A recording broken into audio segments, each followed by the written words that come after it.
Next పార్ట్కి వచ్చేటప్పటికి లాంఛాను మన హీరోని వ్యూ యాక్షన్ తీసుకొని వచ్చి పడుకోబెట్టుంటాడు.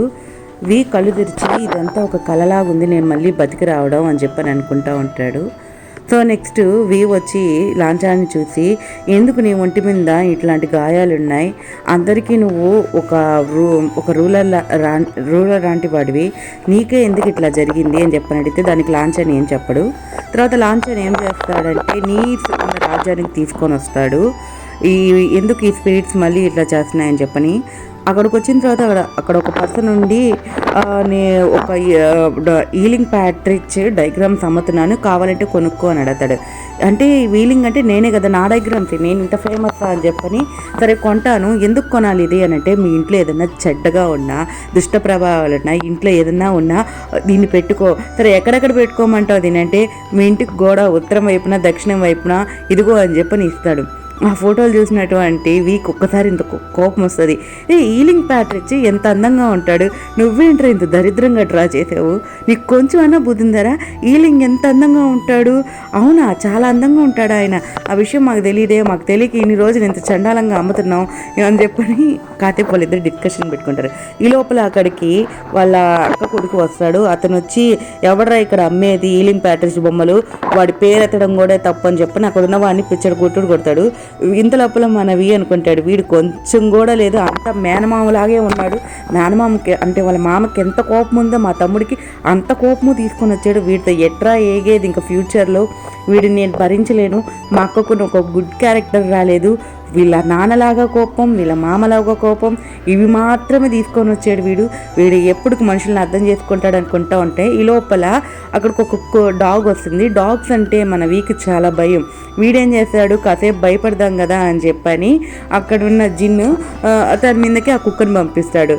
కాస్త దాన్ని చూసి భయపడి పరిగెత్తుకుంటా పారిపోతూ కాపాడండి కాపాడండి అని చెప్పని తను పారిపోయి ఒక దగ్గరికి వెళ్ళి దాక్కుంటాడు. సో ఎంత లోపల ఆ కుక్క అక్కడికి వచ్చి భయపెడతా ఉంటుంది. ఒకసారి లాంఛా నన్ను వచ్చి కాపాడు అని చెప్పనంటాడు. లాంఛాను వచ్చి కాపాడి, ఇలా ఎందుకు చేస్తావు, పెద్దవాళ్ళంటే నీకు కొంచెమైనా గౌరవం లేదా, నువ్వు ఇలా ప్రవర్తించకూడదు, కొంచెం మేనర్స్ నేర్చుకో అని చెప్పని అక్కడి నుంచి చెప్పి వెళ్ళిపోతారు.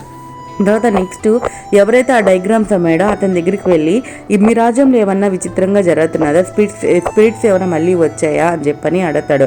అతను ఏం చెప్తాడంటే, ఏం వచ్చినా కానీ మా రాజ్యం మహారాజు అనీ హుసేన్ ఉన్నాడు కదా, నాకు సంబంధం లేదు, నాకు తెలియదు, ఆయన చెప్పే వార్త ఇది ఒక్కటేనని చెప్పని అంటాడు. సో నెక్స్ట్ వీళ్ళిద్దరు కలిపి బరేల్ గ్రౌండ్ దగ్గరికి వెళ్తారు. బరేల్ గ్రౌండ్లోకి ఎంటర్ అయిన తర్వాత ఆ సిచ్యువేషన్ చూసినటువంటి అర్థమవుతుంది, ఇక్కడ కొంచెం ఏదో తేడాగా జరుగుతుంది అని చెప్పని. సో అక్కడికి ఒక బరేల్ గ్రౌండ్ దగ్గరికి వెళ్ళేటప్పటికి దాన్ని ఎవరో వెనక నుంచి ఓపెన్ చేసింటారు. సో ఎవరబ్బా ఓపెన్ చేసింది, ఇక్కడికి మన జిన్ వచ్చినాడు, పొరపాటున లోపలికి వెళ్ళినట్టాడు జిన్ అని చెప్పని వాళ్ళిద్దరు లోపలికి వెళ్తారు. లోపలికి వెళ్తే అక్కడ బరేల్ గ్రౌండ్లో అన్ని స్వాట్సే ఉంటాయి. అంటే అక్కడ ఉండేటి అన్ని స్వాట్స్ స్పిరిట్స్ ఉంటాయి, కత్తిలకు సంబంధించిన ఆత్మలు ఉంటాయి అవన్నీ. సో ఇవన్నీ చూసిన తర్వాత ఎక్కడ జిన్ అని చెప్పని వెతుకుతా వెళ్తారు. వెళ్ళిన తర్వాత ఒక గోడలో జిన్ని పాతి పెట్టేసి ఉంటారు. అది చూసినటువంటిది కంగారు పడి జిన్కి ఏదైనా జరుగుతుందని చెప్పని జిన్ని కాస్త బయటికి తీస్తాడు. బయటికి తీసి ఎవరు ఇలా చేసింది, జిన్ మీదకి ఎందుకు ఇంత కోపంగా ఉన్నారు, జిన్నిని చంపేయాలని చెప్పని ఎవరబ్బా ట్రై చేసేదని చెప్పని వీళ్ళు అనుకుంటా ఉంటారు. ఇంత లోపల అక్కడ ఒక పర్సన్ పరిగెత్తుకుంటూ వెళ్ళిపోతుంటే లాంఛాన్ని క్యాచ్ చేద్దామని వెళ్తాడు. వచ్చి జిన్నిని తీసుకొని పడుకోబెట్టి వీడికి ఎందుకు ఇంత షార్ట్ టెంపర్ అని ఆలోచిస్తుంటాడు. అంత లోపల అక్కడ వాళ్ళ తమ్ముడు వచ్చి వాడిని తీసుకొని వెళ్తా ఉంటే, అమ్మయ్య వీడికి కనిపించకుండా దాంకుందాం కాసేపు అని కాసేపు దాంకుంటే అంతలోపలికి అక్కడికి కుక్క వచ్చి మన కాస్త పట్టించేస్తుంది. ఏం చేయాలో అర్థం కాక అరుచుకుంటా భయపడి బయటకు వస్తాడు. బయటకు వచ్చిన తర్వాత వీడిని చూసినటువంటి వాళ్ళ తమ్ముడు ఉన్నాడు కదా, వాళ్ళ తమ్ముడు ఇంకా ఇప్పుడైనా నువ్వు నీ మాస్క్ లేకపోతే మాస్క్ తీయకపోతే వెంటనే ఇక్కడ చంపేస్తావు అని అంటారు. సో ఏం చేస్తాడంటే ఇంకేం చేయడం లేక మాస్క్ తీసి తన ఫేస్ చూపిస్తాడు. ఫేస్ చూసిన వెంటనే వాళ్ళ తమ్ముడు రికగ్నైజ్ చేస్తాడు. మళ్ళీ అన్న వచ్చేసాడని చెప్పని తీసుకుపోయి వాళ్ళ అన్నని ఒక మూల కూర్చోబెట్టి చూడండి శాడిస్ట్ లాగా కుక్కను వదిలిపెడతాడు. వాళ్ళ అన్నక భయపడతా ఉంటాడు. నీకు చిన్నప్పటి నుంచి తెలుసు కదరా నాకు కుక్కలంటే భయం అని చెప్పి, ఎందుకురా మళ్ళీ నా కుక్కల్ని నా మీద వదిలిపెడతావు, అక్క వచ్చి కాపాడు అని గట్టిగా అరుస్తాడు. ఆ మాటతో కోపం వచ్చినటువంటి వాళ్ళ తమ్ముడికి, ఎక్కడరా అక్క ఎప్పుడో చచ్చిపోయింది, నువ్వు చేసిన పని వల్ల అక్క చచ్చిపోయిందిరా, ఏం మర్చిపోయినావా? ఆ రోజు నువ్వు ఎన్ని మాటలు మాట్లాడేవు అక్కడ ఆ ప్లాట్ఫామ్లో అందరి ముందు ఎంత అవమానంగా మాట్లాడావు, చంపేసేవు కదరా అని చెప్పని అనుకుంటా ఉంటారు.